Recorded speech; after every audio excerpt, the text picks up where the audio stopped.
ડભોઈના દીવડા કાશીમાં ઝળહળશે। ડભોઈના ઉમ્મીદ સેન્ટર ખાતે મહિલાઓને રોજગારી આપી આત્મનિર્ભર બનાવવાના આશય સાથે દીવડા બનાવવાની ચાલતી કામગીરી ગૌછાણમાંથી બનેલા દીવડા દિવાળીએ કાશીના ગંગા મઘાટ ખાતે પ્રજ્વલિત કરાશે।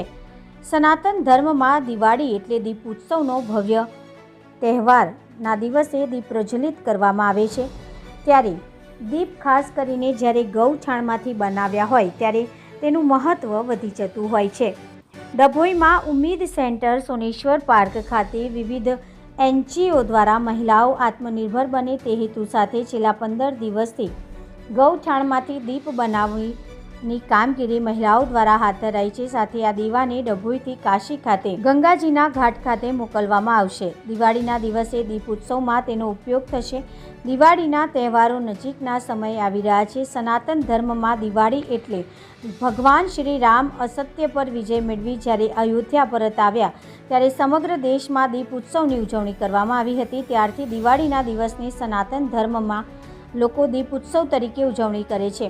બીજી તરફ વડાપ્રધાન નરેન્દ્રભાઈ મોદી દ્વારા દેશમાં સ્વદેશી વસ્તુઓની ખરીદી માટે આગ્રહ રાખી રહ્યા હોય અને દેશની મહિલાઓ સશક્ત બને તે માટે આત્મનિર્ભર બને તેવો મુખ્ય ઉદ્દેશ રહ્યો છે। તેવામાં ડભોઈ ખાતે આવેલા ઉમ્મીદ સેન્ટર સોનેશ્વર પાર્ક ખાતે વડોદરાની સંસ્થા society for Indian development, Reva women's welfare foundation તેમજ નરનારાયણ દેવ ચેરિટેબલ ટ્રસ્ટના સંયુક્ત ઉપક્રમે આત્મનિર્ભર ભારત અને સ્વદેશી વસ્તુઓની ખરીદી તેમજ મહિલા સશક્તિકરણને ઉજાગર કરવાનો હેતુ ગૌછાણમાંથી ડભોઈના સ્લમ વિસ્તારની મહિલાઓને રોજગાર આપી હતી। 3 લાખ દીપ બનાવવાનું અનોખું કાર્ય છેલ્લા 15 દિવસથી શરૂ કર્યું છે।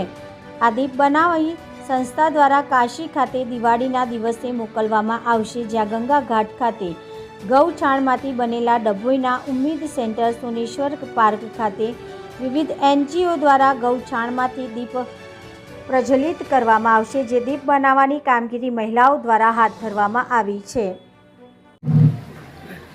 सशक्त स्त्री समृद्ध समाज हमारे श्री यशस्वी श्री प्रधानमंत्री मोदी जी का सपना है कि बहनें हमारी आत्मनिर्भर बने, आत्मनिर्भर भारत हो। बस उसी उद्देश्य के साथ, उसी सूत्र के साथ हम यहाँ पे गाय के गोबर के दियों का निर्माण करवा रहे हैं। गाय के गोबर जो एक आध्यात्मिक महत्व होता है, वेदों पुराणों में से बहुत पवित्र माना गया है, उसी के द्वारा हम गाय के गोबर से यहाँ बहनें हमारी दिए बना रही हैं। वो दिए जाएंगे वाराणसी के घाटों पे, वाराणसी के घाटों पे वो जलाए जाएंगे और हर एक दिए के साथ एक एक बहन की स्वरोजगारी जुड़ी हुई है।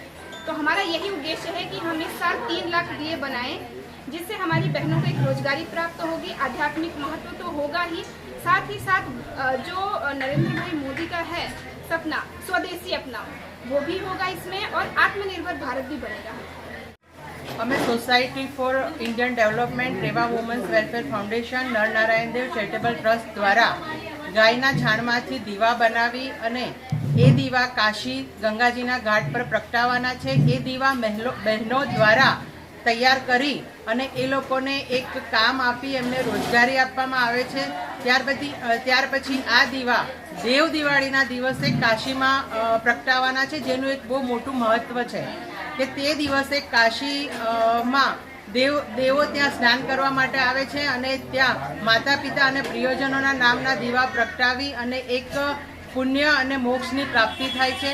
આપણા નરેન્દ્રભાઈ મોદી જે ગુજરાતના છે અને પ્રધાનમંત્રી છે, પ્લસ એમનો સાંસદીય ક્ષેત્ર વારાણસી છે, એટલા માટે અમારી એવી ઈચ્છા છે કે કાશીમાં અમે આ દેવ દિવાળીના દિવસે દીવા પ્રગટાવીએ।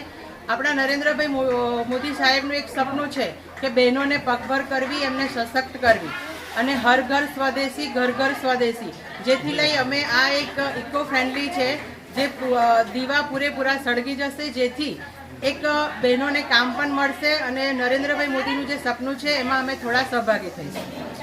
કેટલા હજાર દીવા ત્યાં અમે 3 લાખ દીવા બનાવવાનું કામ ચાલુ છે, અત્યારે બહેનો બનાવી રહી છે। બહેનો નહીં તો 2 કલાકમાં 300 થી 350 દીવા બનાવી રહી છે, જેથી અમારું ટાર્ગેટ છે 3 લાખ દીવા। જો આવા સપનામાં અને આવા સહકારમાં તમે સહભાગી થાવ એવી અમારી ઈચ્છા।